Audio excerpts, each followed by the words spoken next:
പുതിയൊരു വീഡിയോയിലേക്ക് എല്ലാവർക്കും സ്വാഗതം. ഇന്ന് ചൂടുകുരൊക്കെ മാറാനായിട്ടുള്ളൊരു ഹോം മെയ്ഡ് സോപ്പ് ഉണ്ടാക്കുന്ന വീഡിയോ ആണ് കേട്ടോ കാണിച്ചു തരുന്നത്. കുട്ടികൾക്കും വലിയവർക്കൊക്കെ ഉപയോഗിക്കാൻ പറ്റിയ സോപ്പ് എങ്ങനെയാണ് ഉണ്ടാക്കുന്നതെന്ന് നമുക്ക് നോക്കാം. ഈ സോപ്പ് ഉണ്ടാക്കാനായിട്ട് ഇതുപോലത്തെ ഒരു ഗ്ലിസറിൻ സോപ്പ് ബേസിൻ്റെ ഒരു കിറ്റാണ് കേട്ടോ ഞാനിതിന് വേണ്ടി എടുത്തിട്ടുള്ളത്. അപ്പോൾ ഈ സോപ്പിൻ്റെ കിറ്റിൽ എന്തൊക്കെയുള്ളത് നമുക്കൊന്ന് നോക്കാം. നല്ല സോപ്പ് ബേസാണ് കേട്ടോ ഈ കിറ്റിലുള്ളത്. ഞാൻ ഒരു തവണ ഉണ്ടാക്കി നോക്കിയിട്ട് ഇതിൻ്റെ റിസൾട്ട് അറിഞ്ഞിട്ടാണ് വീണ്ടും ഇതൊന്ന് കാണിച്ചു തരാമെന്ന് കരുതിയത്. അപ്പോൾ ഈ സോപ്പിൻ്റെ കിറ്റിൽ ഉള്ളത് പിയേഴ്സിൻ്റെ ഇതുപോലത്തെ ഒരു ഫ്രാഗ്രൻസ് ഓയിലുണ്ട്, 500 ഗ്രാം സോപ്പ് ബേസും അതുപോലെ ഒരു കളറിൻ്റെ ഒരു പാക്കാണ് ഇതിലുള്ളത്. ഇതിൽ കാണുന്ന കളറിൻ്റെ പാക്ക് നമുക്ക് ഉപയോഗിക്കേണ്ട ഈ സോപ്പിൽ നമുക്ക് ഒഴിവാക്കാം. ഇത് ഞാൻ ഈ സോപ്പിന് വേണ്ടി ഉപയോഗിക്കുന്നില്ല. സോപ്പ് ബേസിൻ്റെ ഇതുപോലത്തെ ഓരോ വലിയ ഇങ്ങനെ ഓരോ കഷ്ണങ്ങളാക്കി വെച്ചിട്ടുണ്ട്. ഇത് നമുക്കിത് ചെറുതായിട്ട് നുറുക്കിയെടുക്കണം.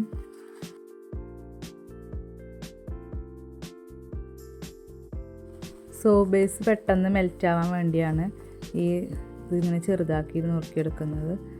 അതുപോലെ അത് ചെറുതാക്കി നുറുക്കിയെടുക്കാം.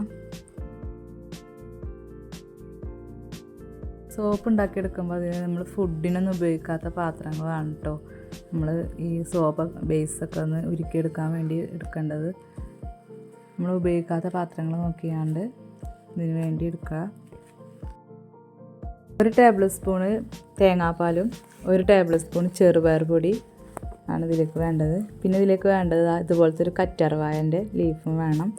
ഈ കറ്റാർവാഴൻ്റെ തൊലി കളഞ്ഞിട്ട് അതിൻ്റെ ഉള്ളത്തെ ജെല്ല് നമുക്ക് എടുക്കുക. അതുപോലെ എടുക്കുക.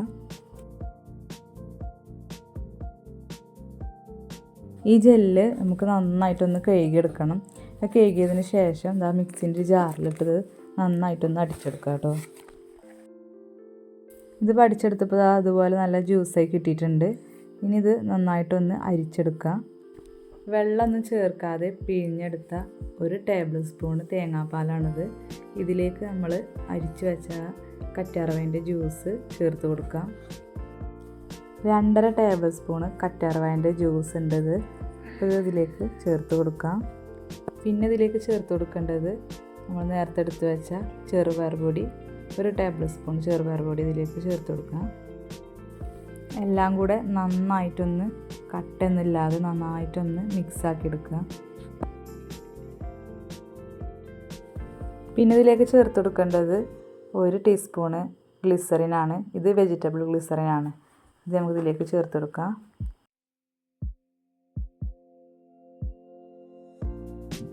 പിന്നെ ഇതിലേക്ക് ചേർത്ത് കൊടുക്കുന്നത് 1 ടീസ്പൂണ് വെളിച്ചെണ്ണയാണ്. നല്ല ശുദ്ധമായിട്ടുള്ള വെളിച്ചെണ്ണ ഇതിലേക്ക് ചേർത്ത് കൊടുക്കാം. എല്ലാം കൂടെ നന്നായിട്ടൊന്ന് മിക്സാക്കി എടുക്കുക. ഡബിൾ ബോയിൽ മെത്തേഡ് വെച്ചിട്ടാണിത് ഉരുക്കിയെടുക്കുന്നത്. അപ്പോൾ ഒരു പാത്രത്തിൽ വെള്ളം നല്ലോണം ചൂടായി വന്നിട്ട് ഇതിൻ്റെ മുകളിൽ ഈ സോപ്പ് ബേസിൻ്റെ പാത്രം ഇറക്കി വെക്കുക. എന്നിട്ടിത് പതുക്കെ ഇളക്കി കൊടുത്ത് നന്നായിട്ട് ഉരുക്കിയെടുക്കണം. നല്ലൊരു സോപ്പ് ബേസാണ് കേട്ടോ. നല്ല പതയുണ്ട്, അതുപോലെ നന്നായിട്ട് ഈട് നിൽക്കുന്നുണ്ട്. ഇപ്പോൾ സോപ്പ് ബേസ് നന്നായിട്ട് ഉരുകി വന്നിട്ടുണ്ട്. ഈ ടൈമിൽ നമുക്ക് മിക്സാക്കി വെച്ചത് ചേർത്ത് കൊടുക്കാം. ഇതുപോലത്തെ ഒരു കയ്യിലിന് 1.5 കയ്യിലാണ് കേട്ടോ ഉള്ളത്. മിക്സാക്കിയത് ചേർത്ത് കൊടുത്താൽ ഉടനെ തന്നെ ഇത് പതുക്കെ ഇളക്കി കൊടുക്കണം, അല്ലെങ്കിൽ ചേർത്തത് കട്ടായി കിട്ടും. ഇത് ഞാൻ തന്നെ ഇതിലൊന്ന് ഇളക്കാനൊരു താമസം പിടിച്ചിട്ട് ചെറുതായിട്ട് കട്ട പിടിച്ചിട്ടുണ്ട്.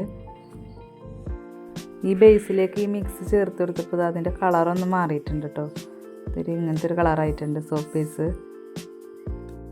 ഇനി ഇതിലേക്ക് ചേർത്ത് കൊടുക്കുന്നത് പിയേഴ്സിൻ്റെ ഫ്രാഗ്രൻസ് ഓയിലിൻ്റെ ഒരു ചെറിയ കുപ്പിയില്ലേ, അത് ഇതിലേക്ക് ചേർത്ത് കൊടുക്കുക. മുഴുവനായിട്ട് ചേർത്ത് കൊടുക്കുക. ഇതിലേക്ക് നമ്മൾ സ്മെല്ലിനുള്ള ഇത് ചേർത്ത് കൊടുക്കുമ്പോൾ തീ ഓഫാക്കിയിട്ട് വേണം കേട്ടോ ചേർത്ത് കൊടുക്കാൻ. ചൂടോടുകൂടി തന്നെ നമുക്കിത് സോപ്പ് മോൾഡിലേക്ക് ഒഴിച്ചു കൊടുക്കാം. ഇത് 100 ഗ്രാമിൻ്റെ സോപ്പ് മോൾഡാണ്. ഈ വേനൽ സമയത്തൊക്കെ ചൂടുകുരൊക്കെ നന്നായിട്ടുണ്ടാകുമ്പോൾ ഈ കറ്റാർവാഴൻ്റെ ജെല്ലൊക്കെ തേച്ച് കൊടുത്താൽ ചൂടുകുരു പെട്ടെന്ന് നല്ലൊരു കുറവുണ്ടാകും. അപ്പോൾ അതുകൊണ്ട് ഈ കറ്റാർവാഴൻ്റെ ജെല്ലും അതുപോലെ ചെറുപയർ പൊടിയും തേങ്ങാപ്പാലൊക്കെ നമ്മൾ ചൂട് ടൈമിലൊക്കെ തേച്ച് കുളിപ്പിക്കലുണ്ടല്ലോ. അതുകൊണ്ട് ഒരു സോപ്പൊക്കെ ഇതുപോലെ ഉണ്ടാക്കിങ്ങാണ്ട് ഇങ്ങനെ തേച്ചാൽ മതി. ഇതിന് മുകളിൽ കാണുന്ന ഈ പതൊക്കെ അതുപോലെ ഒന്ന് സ്പൂൺ വെച്ചിട്ടൊന്ന് ഒഴിവാക്കി കൊടുത്താൽ മതി.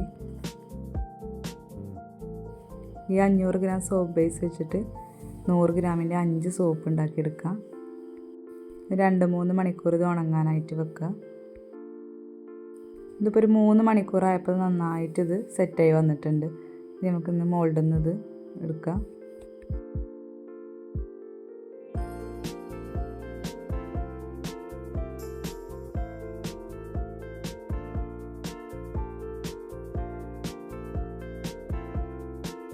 നല്ല കട്ടിയുള്ള 5 സോപ്പാണ് കേട്ടോ കിട്ടിയിട്ടുള്ളത്. നല്ല സോപ്പായിട്ട് കിട്ടിയിട്ടുണ്ട്.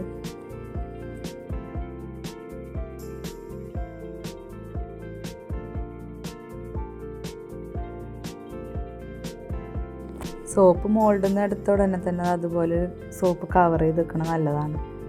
സോപ്പിന് നല്ല കട്ടി ഉണ്ടാവാനും പിന്നെ സോപ്പ് നല്ല എടുക്കാനൊക്കെ ഇത് പറ്റും.